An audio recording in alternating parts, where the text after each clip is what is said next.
नमस्ते दोस्तों। आज मैं एक बहुत महत्वपूर्ण विषय पर आपसे चर्चा करने वाला हूं और वो महत्वपूर्ण विषय है गाड़ी का क्रय और विक्रय। गाड़ी मतलब व्हीकल, चाहे वो टू व्हीलर हो या फोर व्हीलर हो।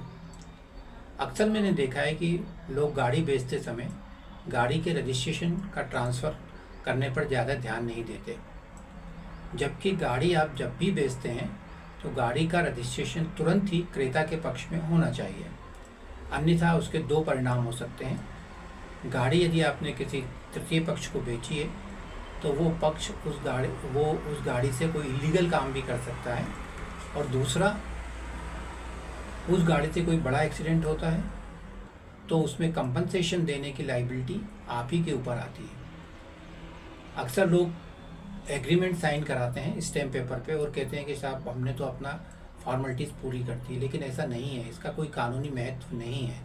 यदि कोई भी लीगल लायबिलिटी आती है या कोई इलीगल काम होने की वजह से कोई केस बनता है तो उसकी पूरी जिम्मेदारी रजिस्टर्ड ओनर की ही होती है।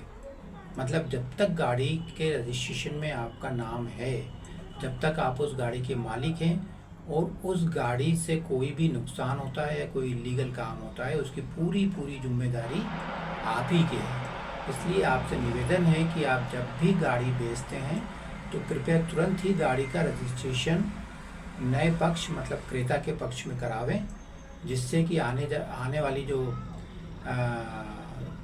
समस्याएं हैं उनसे आपको छुटकारा मिल सके। एक महत्वपूर्ण बात और मैं आपको बताना भूल गया। इन केस यदि किसी कारणवश गाड़ी का रजिस्ट्रेशन नहीं ट्रांसफ़र होता तो आप कम से कम गाड़ी का थर्ड पार्टी बीमा ज़रूर कराकर अपने पास रखें, जिससे कि कोई भी एमएसटी केस बनता है तो कम से कम कंपनसेशन की जिम्मेदारी इंश्योरेंस कंपनी की रहे। Thank you.